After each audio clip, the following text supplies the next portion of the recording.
নমস্কার, আদাব। ক্রাইম পেট্রোলে আপনাদের স্বাগত।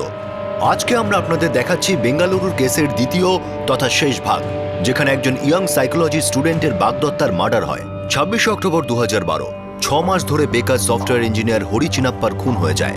বেঙ্গালুরুর বানারঘাট্টা ন্যাশনাল পার্কের পাশ থেকে তার দেহ পাওয়া যায়। মৃতদেহ থেকে কোনো রকম আইডেন্টিফিকেশন পাওয়া যায় না, কিন্তু রাজাজিনগর পুলিশ স্টেশনে একটা মিসিং রিপোর্ট নথিভুক্ত হওয়ার কারণে হরির মৃতদেহের শনাক্তকরণ হয়। হরির মা বাবা আর তার বাগদত্তা নিশা রামানাথন হরির দেহ শনাক্ত করে। পোস্টমর্টেম রিপোর্ট বলে যে হরি একদিন আগে অর্থাৎ 2012-র 25 অক্টোবর দুপুর 12টা থেকে 1টার মধ্যে মারা গিয়েছে। মৃত্যুর কারণ বলা হয় স্ট্র্যাঙ্গুলেশন, কিন্তু বডিতে বেন্টিয়াম ফসফেটও পাওয়া যায়। শকিং ব্যাপার হলো যে ঘটনাস্থল থেকে পাওয়া একটা স্টাইরোফোম কাপেও অ্যালকোহলের সঙ্গে বেন্টিয়াম ফসফেটের ট্রেসেস পাওয়া যায়। কেউ হয়তো হরিকে প্রথমে মদের সঙ্গে বেন্টিয়াম ফসফেট গুলে খাইয়ে তারপর তাকে গলা টিপে হত্যা করেছে। পুলিশ হরির সেলফোন পায় না। ফোন রেকর্ড থেকে জানা যায় যে খুনের একদিন আগে সকাল 11:15টায় হরি তার ফিয়ন্সে নিশার সঙ্গে কথা বলেছিল। নিশা খুব সহজ এবং স্বাভাবিকভাবে বলে যে হ্যাঁ, ওর সঙ্গে হরির সকালে কথা হয়েছিল, আর তার ঠিক পরেই সে হরির সঙ্গে 11:30টার সময় কুরানকুন্টি ক্রসিংয়ে দেখা করে। তারপর দুজনে হরির বাইকে করে বানেরঘাট্টা ন্যাশনাল পার্কের কাছে চলে যায়। পুলিশের অবাক লাগে যে নিশা এই কথাটা ওনাদের বা হরির পেরেন্টসদের কেন আগে বলেনি।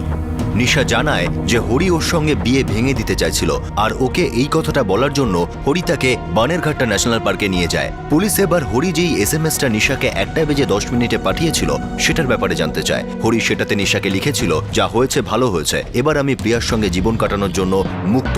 এবার এই কেসে একটা নতুন নাম উঠে আসে, সেটা প্রিয়া। পোস্টমর্টেম অনুযায়ী হরির মৃত্যু হয় দুপুর 12টা থেকে 1টার মধ্যে, কিন্তু হরির সেলফোন থেকে নিশার কাছে যে SMS-টা এসেছিল সেটা টাইমিং ছিল 1:10, আর সেই সঙ্গে SMS পাঠাবার লোকেশন ছিল বানেরঘাট্টা ন্যাশনাল পার্কে নয়, যেখানে হরির দেহ পাওয়া গিয়েছিল, বরং কুরানকুন্টি ক্রসিংয়ে। পুলিশের মনে হয় এইসব প্রশ্নগুলোর উত্তর দিতে পারবে প্রিয়া, কিন্তু ওনারা প্রিয়াকে ট্রেস করতে পারেন না। মনে হয় প্রিয়া যেন একজন কাল্পনিক চরিত্র। হরির কাছের বন্ধুদের মধ্যে প্রিয়া নামে কেউ ছিল না। নিশা ওনাদের জানায় যে সে গত 6 মাস ধরে আন্দাজ করছিল যে হরির সঙ্গে কারো অ্যাফেয়ার চলছে। ও যখন হরির শেষ SMS-টা পায় তখনই নামটাও জানতে পারে। পুলিশ নিশা আর হরির সম্পর্কে তদন্ত করে। জানা যায় যে নিশার সঙ্গে হরির 2010 সালে একটা সোশ্যাল নেটওয়ার্কিং সাইটে আলাপ হয়েছিল।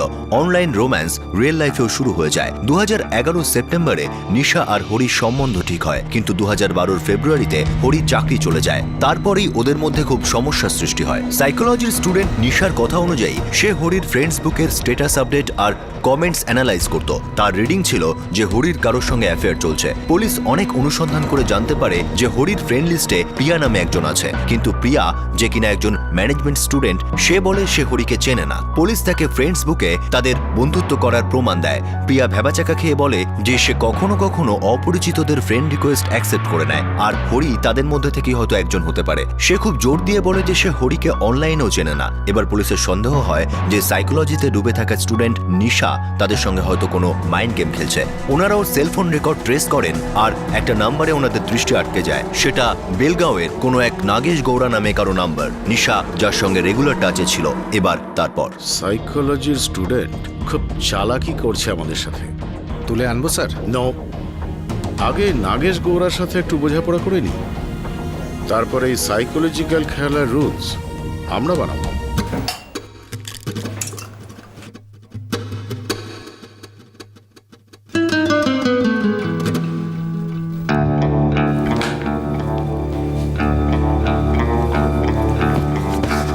বাই মা, বাই সোনা।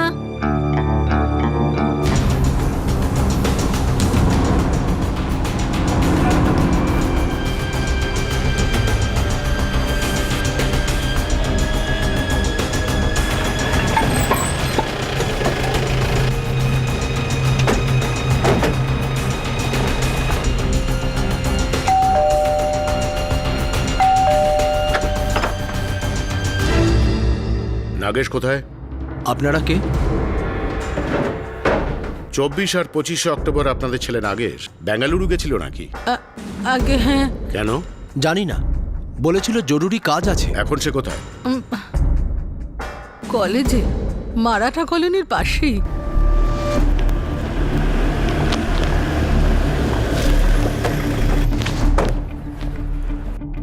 নাগেশ গৌড়া। আগে হ্যাঁ, কি ব্যাপার?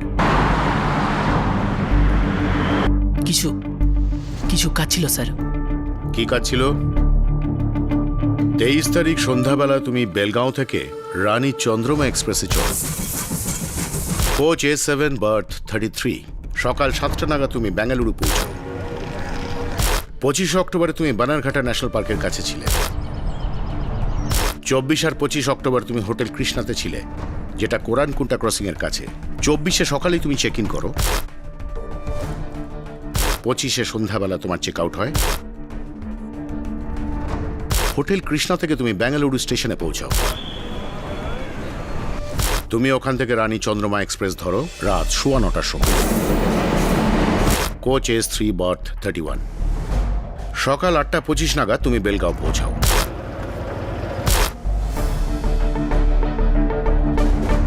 এই হলো তোমার বেলগাঁও বেঙ্গালুরু যাত্রা পোস্টমর্টেম রিপোর্ট।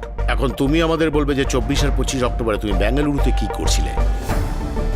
তোমার ফেসবুক অ্যাকাউন্ট আছে নাকি নাগেশ? হ্যাঁ। আমি তোমার বন্ধু হতে চাই, খুব ঘনিষ্ঠ বন্ধু। এখন তুমি আমাদের তোমার ইউজার আইডি আর পাসওয়ার্ড বলবে।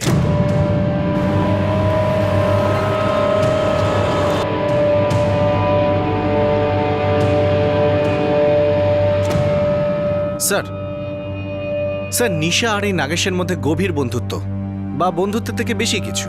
এপ্রিল 2012 থেকে ওদের চ্যাটিং চলছে। নাগেশ, নিশা খুব বুদ্ধিমতী একটা মেয়ে, সাইকোলজিতে মাস্টার্স করছে আর লোকের সঙ্গে মাইন্ড গেম খেলতে সিদ্ধহস্ত। তোমার হয়তো মনে হচ্ছে যে ও তোমার খুব ঘনিষ্ঠ, কিন্তু আসলে তুমি জেলের প্রায় ভিতরে। ও তোমাকে ইউজ করেছে এই ক্রাইমে। এখন চুপচাপ সবকিছু বলে ফেলো, না হলে পরে আর কিছু বলার মতো অবস্থায় থাকবে না।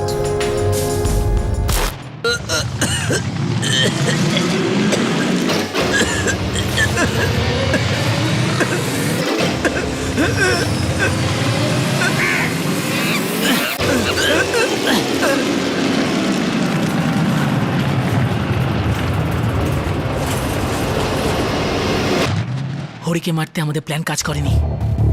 তখন আমি ওকে গলা টিপে মেরে দিলাম। তাহলে প্ল্যানটা কি ছিল?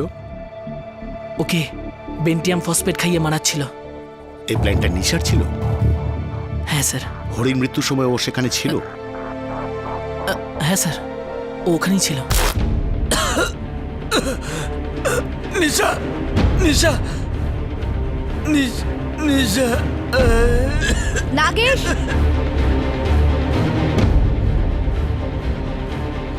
দশ মিনিট হয়ে গেছে, এখনো ও বেঁচে আছে। হয়তো বিষটা ঠিক মতো কাজ করছে না।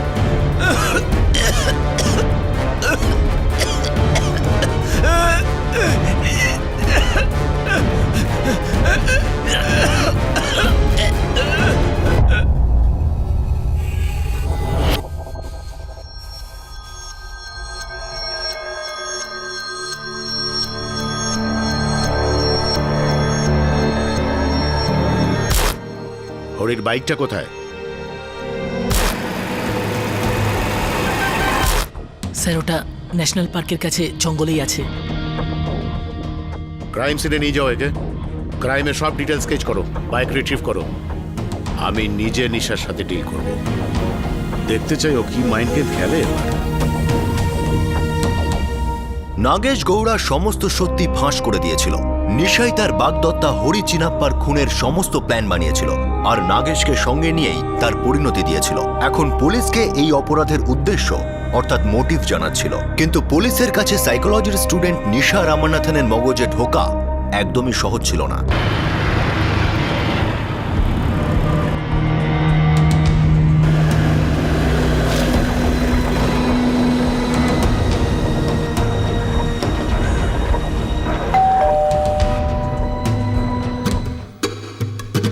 What nonsense! আপনি বিনা প্রমাণে আমার মেয়ের ওপর দোষারোপ কি করে করতে পারেন? মিস্টার রামনাথন, এই মার্ডার কেসে আপনার মেয়ের সঙ্গী নাগেশ গৌড়া আমাদের কাস্টডিতে আছে। এই খুনটা কেমন করে হয়েছে তার প্রতিটা ডিটেল আছে আমাদের কাছে, কিন্তু কেন করা হয়েছে নো আইডিয়া। তো নাগেশ গড়া বলেছে যে হরিকে আমি খুন করেছি। ইয়েস মিস নিশা। আমি বলছি যে জন এফ কেনেডিকে আপনি মেরেছেন। একই ব্যাপার হলো। আমার এখন হরি সত্যটা জানবার কোনো ইন্টারেস্ট নেই। আমি নিজের টাইম ওয়েস্ট করতে চাই না। আমার কাছে এই চ্যাপ্টারটা এখন ক্লোজড। অ্যাকচুয়ালি আমি এই চ্যাপ্টারটাকে চিরদিনের মতো ক্লোজ করতে চাই। সেপ্টেম্বর 15, 2012-তে তুমি এই মেসেজ নাগেশ গৌড়ার ফ্রেন্ডস বুকের ইনবক্সে পাঠিয়েছিলে। খুব রিসার্চ করে লিখেছিলে এটা। ট্রুথ সিরামের ব্যাপারে প্রায় সমস্ত তথ্যই তুমি সংগ্রহ করেছিলে। এটাকে ব্যবহার করবার পদ্ধতি জেনেছিলে, রিসার্চ করেছিলে। ইনফ্যাক্ট তুমি তোমার টিচার প্রফেসর বৈদ্যকেও এই ব্যাপারে জিজ্ঞেস করেছিলে, তাই না?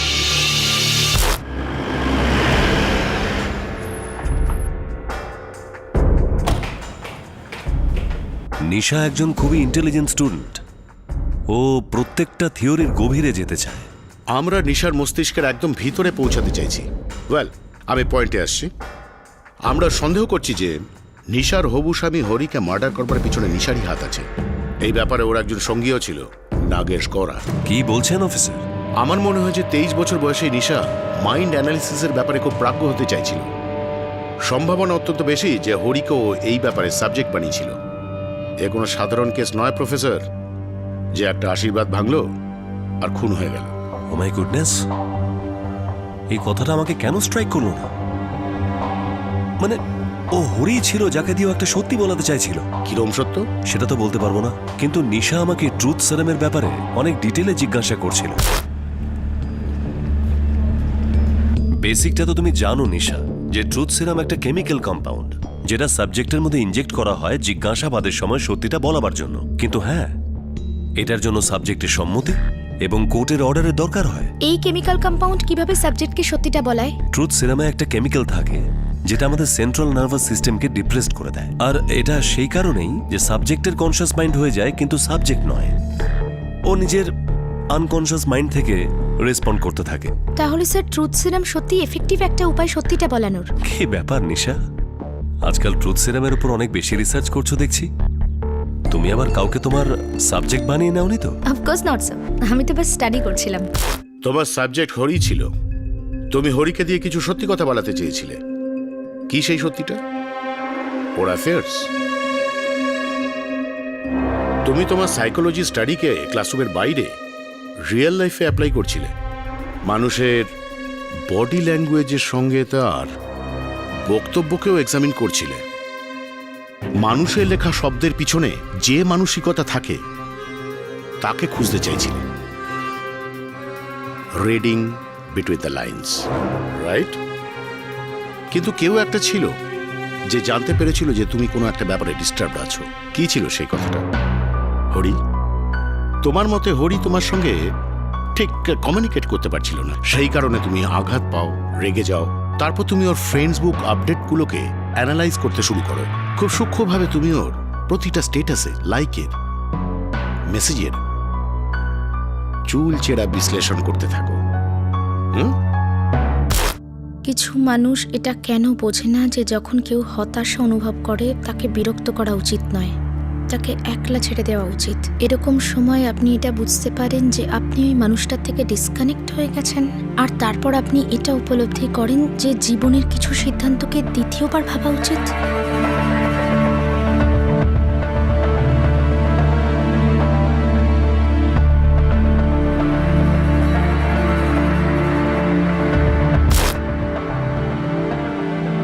তুমি হরির কমেন্টগুলো রোজ পড়তে, বারবার পড়তে, আর নিজের আপডেটে ওর কমেন্টের জন্য অপেক্ষা করতে। কিছু মানুষ এরকম হয় যারা কখনোই অন দ্য ফেস কিছুই বলে না, কিন্তু অন্য কোনো উপায় নিজেকে এক্সপ্রেস করে। বাট বাই দ্য ওয়ে, সত্যিটা তো বদলায় না। আপনি মিথ্যে বলতে পারেন না। আপনি এই জন্য লুকোতে চান যাতে আপনার চেহারায় সত্যির ঝলকটা না দেখা যায়। তুমি ভাবো তুমি খুব ভালো মাইন্ড অ্যানালিসিস করতে পারো, খুব এক্সপার্ট নাকি তুমি? কিন্তু কেউ একটা ছিল যে তোমার মাইন্ডটাকেও অ্যানালাইজ করেছে। তার নাম নাগেশ গৌড়া। ও বুঝতে পেরেছিল যে তোমার আর তোমার হবু স্বামীর মধ্যে কোনো টেনশন চলছে। ও ফ্রেন্ডস বুকে তোমাদের দুজনের কোল্ড ওয়ারকে ক্যাশ ইন করে, তোমার দিকে জাল ছোড়ে, আর তুমি ফেসে যাও পুরোপুরি। Hook, line and sinker. আমি নিশাকে ফ্রেন্ড রিকোয়েস্ট পাঠাই এপ্রিলে। তুমি কি করে জানতে পারলে যে ওদের রিলেশনশিপে প্রবলেম চলছে? আমি তখন জানতাম না স্যার। আমি তো এটাও জানতাম না যে ও এঙ্গেজড। শুধু ফ্রেন্ডস বুকে ওর আপডেটস পড়তাম আর বুঝতাম যে শি ইজ রিয়েলি আনস্টেবল, ওর জীবনে আপ ডাউন চলছে, আর স্পেশালি লাভ লাইফ নিয়ে। আর কিছু না স্যার, ফ্রেন্ডস বুকে ওর ফটোগ্রাফটা ভালো লাগে আর খুব ভালো কথাও বলতো, সেই জন্য আমি চান্স নিই, ওকে ফ্রেন্ড রিকোয়েস্ট পাঠাই। আর ও অ্যাকসেপ্ট করে নেয়। হ্যাঁ স্যার। নাগেশ খুব ভালোভাবে জানতো তুমি ওর রিকোয়েস্টকে অ্যাকসেপ্ট করবে। হি ওয়াজ কোয়াইট শিওর যে তোমাকে নিজের দিকে অ্যাট্রাক্ট করতে পারবে। ও তোমাকে যেভাবে অ্যানালাইজ করে। Welcome to Beaton world, how may assist you? নতুন ফ্ল্যাটের জন্য একটা স্ট্যান্ড ফ্যান আর কুলার নেব। এই পচা গরম থেকে একটু স্বস্তি চাই। বাজার চলতে সব ব্র্যান্ড তো আর ভরসাযোগ্য নয়। তার জন্য তো আমাদের ফ্যান আছে, all purpose bullet table fan, ceiling fan. আমাদের সিলিং ফ্যান কিন্তু 30 মাসের ওয়ারেন্টি সহ পাওয়া যায়। আছে ফারাটা 2 বছরের ওয়ারেন্টি, 17 থেকে 20 মিটার এয়ার ফ্লো, মধ্যবিত্তের সাধ্যের মধ্যে একমাত্র ভরসাযোগ্য ব্র্যান্ড বিটন। আমাদের কুলারের কিন্তু অনেক range, 45 litres, 50 litres, 70 litres, 90 litres, 110 litres. Honeycomb সহযোগে বিটনের সব কুলারের ওয়ারেন্টি 1 বছর। চেনা হাওয়ায় অচেনা অনুভূতির জন্য একমাত্র আদর্শ বিটন।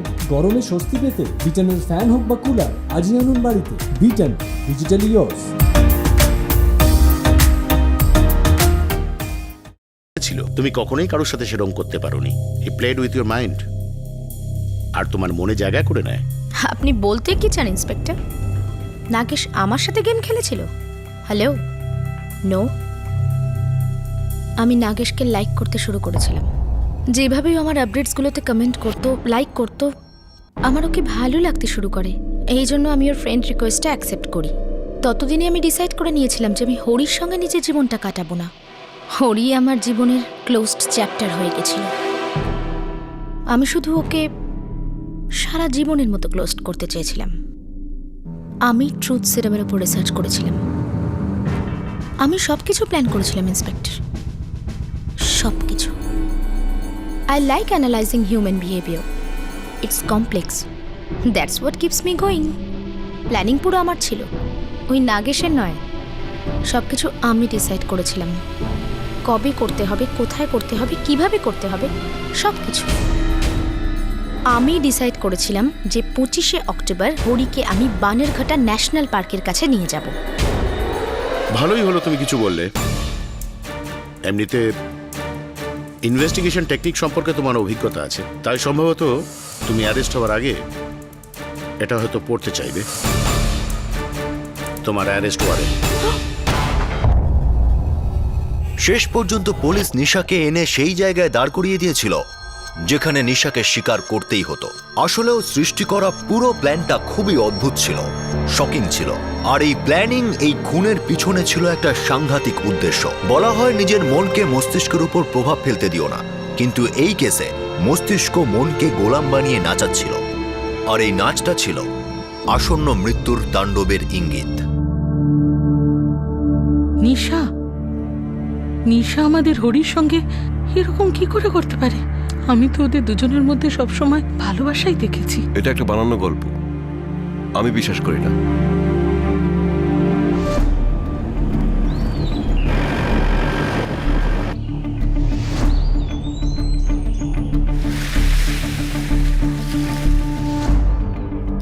হরির লাশটাকে ফেলে দেওয়ার পর আমরা বাইকটা এখানে লুকিয়ে ফেলি। আর হরিকে তোমরা কোথায় মেরেছিলে?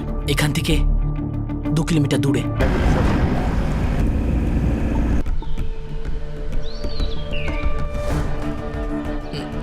নিশার আমি এখানে 24 অক্টোবর এসেছিলাম, আর এই স্পট সিলেক্ট করেছিলাম। আমি হরিকে এই জায়গাটায় নিয়ে আসবো।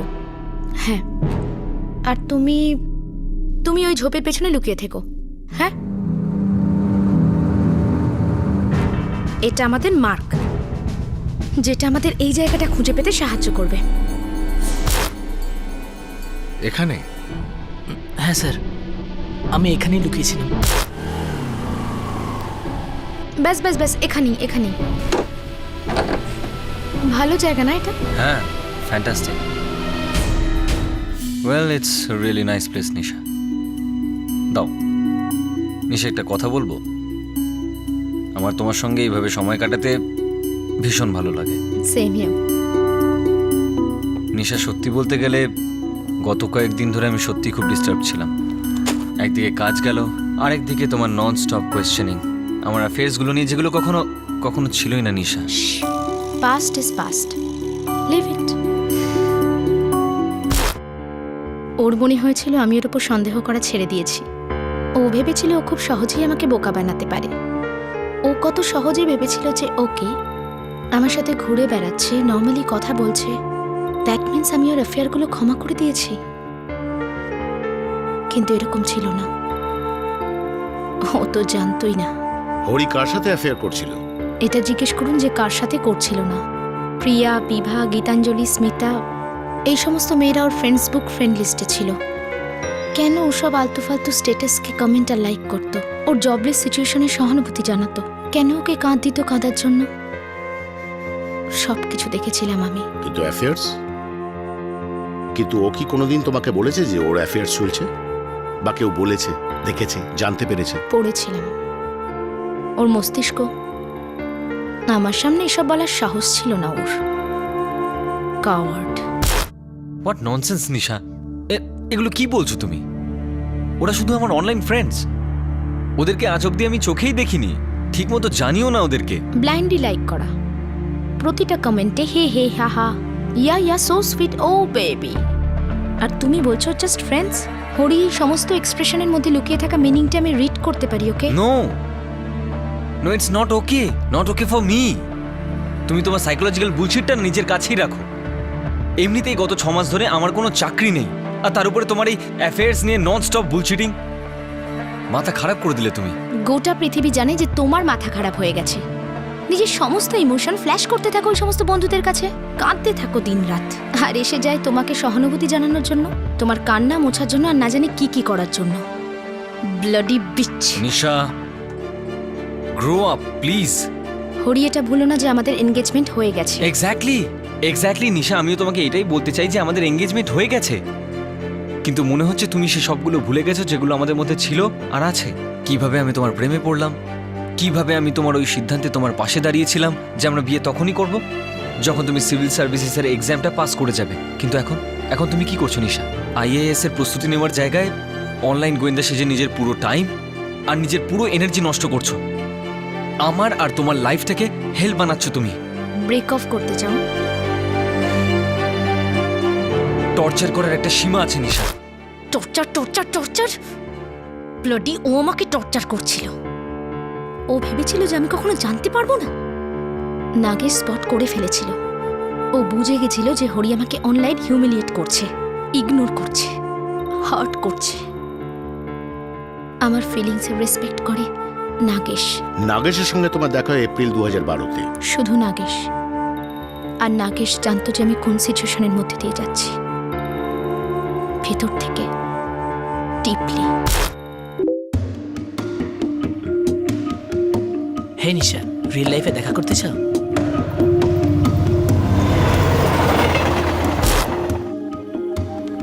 বেলগাঁও কাছে ছিল না, ওভারনাইট জার্নি।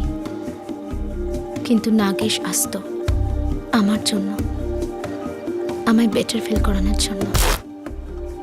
দেখো নিশা, হতে পারে ও তোমার প্রতি ক্লান্ত হয়ে পড়েছে। তাহলে ও বলে না কেন আমাকে আমার সামনে, আমার ফেসের ওপর? হতে পারে ও তোমার সাথে কোনো মাইন্ড গেম খেলছে, বা এটাও হতে পারে যে he wants to have a cake and eat too. What do you mean? ও তোমার সাথে ব্রেকআপ করতে চাইছে না, কিন্তু ওর ইন্টারেস্ট কোনো অন্য কারোর সাথে। You mean to say affair? আমাকে না জানিয়ে অন্য কারোর সাথে? Yeah, it's a possibility. No, আমি এরকম হতে দেব না।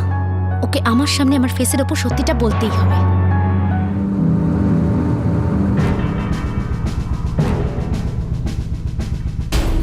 আমি অনেক রাত জেগেছি এটা ভেবে যে হরির মুখ দিয়ে কি করে সত্যিটা বের করব। ট্রুথ সিরামে একটা কেমিক্যাল থাকে যেটা আমাদের সেন্ট্রাল নার্ভাস সিস্টেমকে ডিপ্রেসড করে দেয়। তাহলে স্যার ট্রুথ সিরাম সত্যি এফেক্টিভ একটা উপায় সত্যিটা বলানো? Truth serum? তোমার কোনো ধারণা আছে? এগুলো ক্রিমিনালদের দেওয়া হয়, আর তুমি নিজের ফিয়ান্সের উপরে অ্যাপ্লাই করতে যাচ্ছিলে। ক্রিমিনাল কাকে বলে স্যার? যে ক্রাইম করে, রাইট? হরি ক্রাইম করেছিল। হরি আমাকে মিথ্যে কথা বলেছিল, আমার সাথে চিটিং করেছিল। ওর মাথাটা ক্রিমিনালের মতো হয়ে গেছিল স্যার। রিভার্স, উল্টো। তুমি এখন সাইকোলজির লাইনটাকে ক্রস করে ফেললে। তোমার ভাষা নলেজকে তুমি ক্রিমিনাল অ্যাক্টিভিটিতে ইউজ করলে। You are the criminal mind, young lady. বেন্টিয়াম ফসফেট কোথায় পেলে? নাগেশ আর আমি কাছাকাছি এসে গেছিলাম, আমাদের মধ্যে ভালোবাসা ডেভেলপ করছিল। নাগেশ, আমি আর একদম সত্যিটা জানতে চাই না। আমি জানতে চাই না যে হরির কার সাথে অ্যাফেয়ার চলছিল, গুড। কিন্তু আমি এটা অ্যাকসেপ্ট করতে পারবো না যে ও আমার সাথে এই হরেবল চিটিং করবে আর এত সহজে ও ছাড়াও পেয়ে যাবে। ও আমাকে বোকা বানিয়েছে নাগেশ। তুমি কি করতে চাইছো নিশা? ওর এটা জানা উচিত যে ও যা করেছে খুব ভুল করেছে। ও ওর মাথা দিয়ে আমার মনের সাথে গেমস খেললো। শুধু এই জন্য? মানে তুমি এতটা সেলফ সেন্টার্ড হতে পারো? তুমি এরকম ভাবলে যে হরির কোনো অ্যাফেয়ার চলছে, এরকম ভাবলে যে তোমাকে রিজেক্ট করা হয়েছে, আর শুধু এই ধারণার বশবর্তী হয়ে তুমি হরিকে মার্ডার করে দিলে?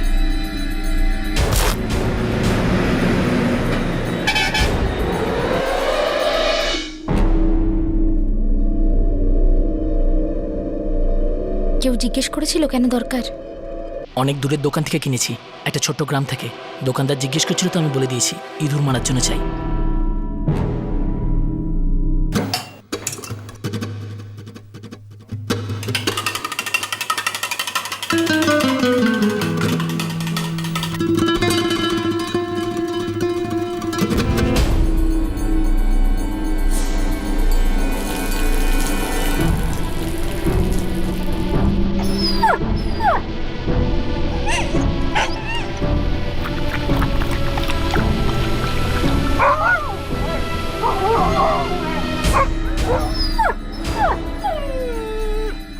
তুমি একটা অবলা পশুকে মেরে ফেললে শুধু এটা চেক করবার জন্য যে বিষ কাজ করছে কিনা। তুমি জানো নিশা, তোমার ভাবনা, তোমার বিহেভিয়ার কতটা ক্রূর। 10 মিনিটস, মাত্র 10 মিনিটের মধ্যে রেজাল্ট পাওয়া যায়। কিন্তু তুমি ওকে খাওয়াবে কি করে? দেখতে থাকো, কাল দেখা হচ্ছে ন্যাশনাল পার্কের কাছে। হরি ভেবেছিল নিশা ওর সাথে মিটমাট করতে চাইছে, মিসআন্ডারস্ট্যান্ডিং দূর করতে চাইছে। এই ভেবেই হরি নিশার সাথে এখানে এসেছিল। আগে হ্যাঁ স্যার। নিশা, আমার তো বিশ্বাসই হচ্ছে না যে তুমি আমার সঙ্গে আজকে এত ভালোভাবে কথা বলছো। কোনো চিৎকার নয়, কোনো অ্যাকিউজিশন নয়। ব্যাস পুরনো দিনের কথা মনে পড়ে গেল, ভাবলাম যে একটা নতুন স্টার্ট করা যাক। হরি, অনেকদিন হয়ে গেল আমরা দুজনে কোয়ালিটি টাইম স্পেন্ড করিনি। ইউর রাইট নিশা, সত্যি বলতে গেলে আমিও সেটাই চাই। তাহলে ঠিক আছে, কাল দেখা হচ্ছে। ন্যাশনাল পার্কের কাছে যাচ্ছি। No phone calls, no messages. কোথাও শান্তভাবে বসবো, just you and me. Okay, ডান।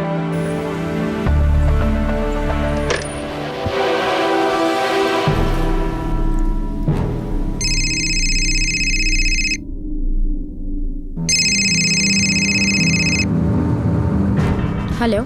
হ্যাঁ নিশা, ইয়েস হরি, আমি বেরোচ্ছি। আমি তোমার সাথে 10 মিনিটে কোণেনকুন্ডি ক্রসিংয়ে দেখা করছি।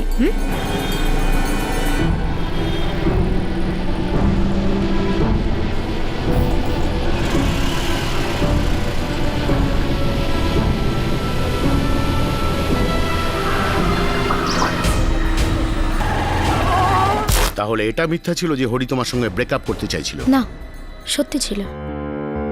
ওর বডি ল্যাঙ্গুয়েজ বলছিল যে ও আমার সাথে ব্রেকআপ করতে চায়। ওর ফেসবুক স্ট্যাটাসের সাবটেক্সট বলছিল যে ওই সম্পর্কটা ভাঙতে চায়। শুধু ওর সাহস ছিল না আমাকে এসে ফেস টু ফেস বলার। সেই জন্য তুমি ওকে প্যাচ আপ করবার অজুহাত দিয়ে ডেকে পাঠালে, ওর পার্মানেন্ট প্যাক আপ করিয়ে দিলে। ওকে শিক্ষা তো দেওয়ারই ছিল। কেউ আমার সাথে এরকম মিথ্যে কথা বলতে পারে না, চিটিং করতে পারে না কেউ আমার সাথে এভাবে। নেভার। নিশা, সত্যি বলতে গেলে গত কয়েকদিন ধরে আমি সত্যি খুব ডিস্টার্ব ছিলাম। একদিকে কাজ গেল, আরেকদিকে তোমার নন স্টপ কোয়েশ্চেনিং আমার অ্যাফেয়ার্সগুলো নিয়ে, যেগুলো কখনো কখনো ছিলই না Nisha. Past is past, leave ইট।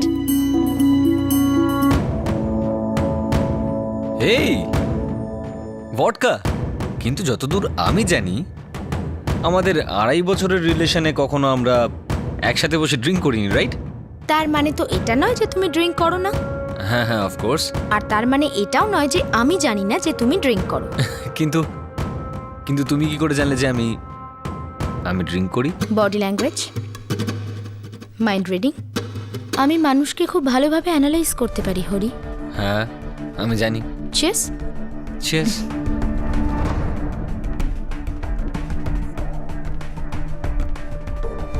ব্যাস এইটুকুই ব্যাপার। হ্যাঁ নিশা, 1 মিনিট আসছে। হ্যাঁ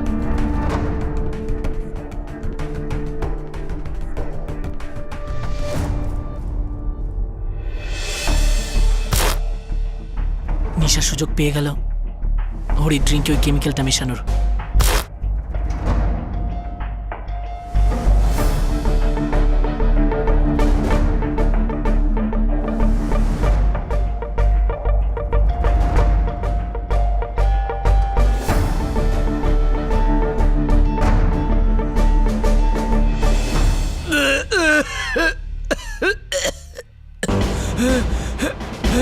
নিশা, নিশা কি হচ্ছে আমার?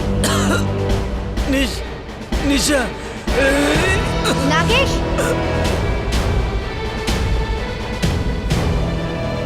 10 মিনিট হয়ে গেছে, এখনো বেঁচে আছে। মনে হচ্ছে বিষটা কাজ করছে না।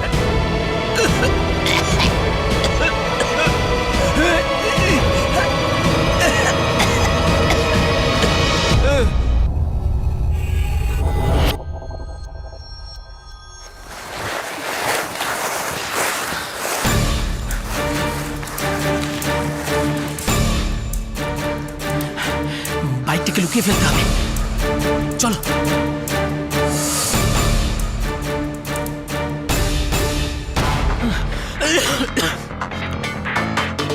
তুমি গ্লাসগুলো তুলে নিয়েছিলে তো? হ্যাঁ, আমি নিজের গ্লাসটা নিয়ে নিয়েছি আর ওর গ্লাসটা ওখানেই রেখে দিয়েছি, যাতে লোকজন ভাবে যে ও সুইসাইড করেছে। ওকে চলো যাই, চলো চলো।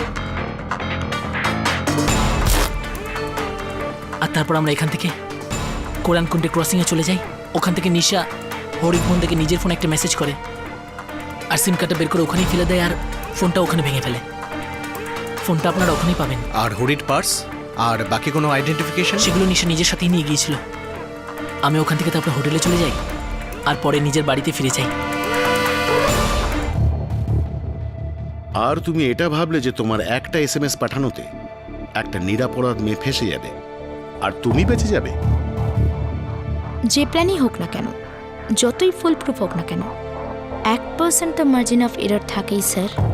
আপনারা ইনভেস্টিগেশন করেন, জানেন তো এই থিওরিটা। তোমার এই ইনহিউম্যান আর ভয়ঙ্কর প্ল্যান 99.99% ফেল করেছে। 0.1% চান্স ছিল যেটা দিয়ে তুমি নর্মাল লাইফে ফিরতে পারতে, কিন্তু তুমি সেটা নষ্ট করলে। আর সেই চান্স তোমার কাছে ছিল যখন তোমার মনে হয়েছিল যে আর তুমি জানতে চাও না যে হরির কোনো অ্যাফেয়ার আছে কিনা। ওটা একটা সুযোগ ছিল ভিন্ন রাস্তায় যাবার জন্য। ওরও প্রবলেম ছিল নিজের জীবনে, ওর নিজের একটা জীবন ছিল। ট্রুথ সিরাম না নিয়েই আমি একটা সত্যি বলি তোমার ব্যাপারে। সত্যিটা এটাই যে তুমি একটা ভীষণ ফ্রাস্ট্রেটেড আর ইম্যাচিওর 23 বছরের মেয়ে, যে সাইকোলজির ABCDও জানে না। তুমি কিচ্ছু পড়াশোনা করোনি, তুমি কোনো অ্যানালাইসিসই পারো না। তুমি ইয়াং জেনারেশনের সেই মিসগাইডেড অংশের প্রতিনিধিত্ব করো যাদের কাছে সোশ্যাল নেটওয়ার্কিং সাইটে স্ট্যাটাস আপডেট করাটাই জীবনের সবচেয়ে বড় কর্তব্য বলে মনে হয়। করুণা হয় আমার তোমাদের জন্য। I pity you.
নিজেকে সামলান আপনি।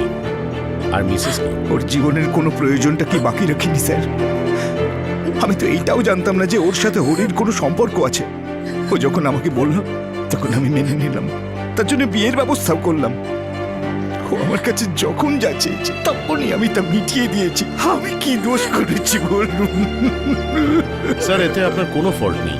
এটা আপনার ব্যাড লাগ যে আপনার মেয়ের নিজের সাবজেক্ট, নিজের নলেজকে নিয়ে এত অহংকার হয়ে গিয়েছিল যে ও ন্যায় আর অন্যায়ের মধ্যে সীমারেখাকে দেখতে পায়নি। এতে আপনি কি করতে পারেন?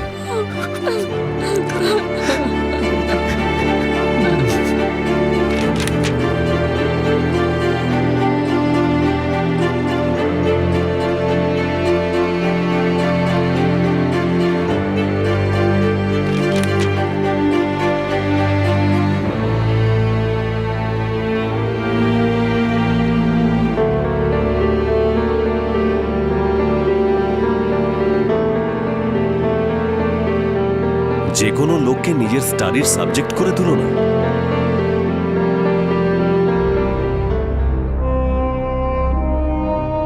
মানুষের আচরণ 3টে তত্ত্বের উপর নির্ধারিত: ইচ্ছা, আবেগ আর জ্ঞান। পুলিশ আপাতত চার্জশিট তৈরি করছে। এই কেসটা বেঙ্গালুরু শহরকে নাড়িয়ে রেখে দিয়েছিল, আর সেই সঙ্গে এই কেসটা বেঙ্গালুরুবাসীদের তাদের শহরে ঘটা একটা পুরনো কেসকেও মনে করিয়ে দিয়েছিল, যেখানে একটা মেয়ে তার প্রেমিককে সঙ্গে করে তার বাগদত্তাকে খুন করেছিল। সেই মেয়েটি আর তার প্রেমিক এখন যাবজ্জীবন শাস্তি ভোগ করছে। আর এটাকে একটা অদ্ভুত যোগাযোগ বলা যায় যে এই কেসটায় নিশা তার প্ল্যানকে পরিণতি দেওয়ার জন্য এই পুরো কেসটার ইন্টারনেটে খুব সুন্দরভাবে রিসার্চ করেছিল। প্রথমবারের কেসটায় সেই মেয়েটি যেই ভুলগুলো করেছিল, নিশা সেই সবকিছু অ্যাভয়েড করে আর ভাবে যে সে একটা পারফেক্ট প্ল্যান বানিয়েছে। নিজেকে নিজে SMS পাঠানো নিশার কাছে পুলিশকে হতবাক করার একটা মাস্টার স্ট্রোক ছিল। কিন্তু নিশা এটা ভুলে গিয়েছিল যে সে হয়তো পুরনো কেসটার ভুলগুলো করছে না, কিন্তু তার নিজের ভুলগুলো তো করতেই হতো, কারণ পারফেক্ট ক্রাইম এক্সিস্টই করে না। এরকম নয় যে এই ধরনের ক্রাইম ইন্টারনেট আর সোশ্যাল নেটওয়ার্কিং সাইটগুলি আসার আগে ঘটতই না। এরকম না যে ইন্টারনেট আসার আগে মানুষের বিকৃত বুদ্ধি প্রকাশ পেত না। কিন্তু এই কেসটা শুধু আমাদের শক করে না, বরং হতবাক করে রেখে দেয়। যে কোনো বিষয় নিয়ে পড়াশোনা করাটা ভীষণই ভালো ব্যাপার, কিন্তু তখনই যখন সেই বিদ্যা, সেই জ্ঞানের ব্যবহার সঠিক কাজে করা হয়। কিন্তু সেই নলেজের সঙ্গে জঘন্য এবং খারাপ এক্সপেরিমেন্ট করা, নিজের সাবজেক্টের সঙ্গে অবসেসড হয়ে যাওয়া খুবই বিপজ্জনক ব্যাপার। তার উপর সোশ্যাল নেটওয়ার্কিং সাইটগুলোতে যে ফেসলেস, কেয়ারলেস ইন্টারাকশন হয়ে থাকে, সেগুলো বিষয়টা আরো জটিল করে তোলে। প্রত্যেক অনলাইন আচরণকে সব ধরনের ইন্টারপ্রিটেশনের জন্য উন্মুক্ত রেখে দেয়। একজন সাইকোলজির স্টুডেন্ট সোশ্যাল নেটওয়ার্কিং সাইটে স্ট্যাটাস আপডেট অ্যানালাইজ করে, মাইন্ড রিডিং করার দাবি করে, আর তাও নিজের লাভ লাইফের ব্যাপারে। এটা একটা ডেঞ্জারাস কম্বিনেশন ছিল, আর খুব সাংঘাতিক প্রমাণিত হলো। নিশার নিজের ডাউট, নিজের ইন্টারপ্রিটেশন, নিজের অহংকার আর নিজেকে রিজেক্টেড ফিল করা। দুর্ভাগ্যবশত এই সব কিছুর মধ্যে নিশা নিজের ফিলিংকে রিড করতে পারলো না, কন্ট্রোল করতে পারলো না। অন্য কারো কথাকে অ্যানালাইজ করাটা খুব ভয়ঙ্কর প্রমাণিত হতে পারে, যখন সেই রিডিং একটা অবসেশন, একটা বিকৃত নেশা হয়ে দাঁড়ায়। হরি একজন ইনোসেন্ট যুবক ছিল, আর তার জব চলে যাওয়ার ফ্রাস্ট্রেশনের কারণে বেশ চিন্তাগ্রস্ত ছিল। হরি অহেতুক সন্দেহের শিকার হয়ে পড়ে এমন একটি মেয়ের, যার মস্তিষ্ক চলে যায় পড়াশোনা থেকে অপরাধের দিকে। আপনাদের সাথে আবার দেখা হবে ক্রাইম পেট্রোলে আরও একটা নতুন কেস নিয়ে। ততক্ষণ নিজের খেয়াল রাখবেন, সুরক্ষিত থাকবেন, আর সবচেয়ে জরুরি সতর্ক থাকবেন। জয় হিন্দ।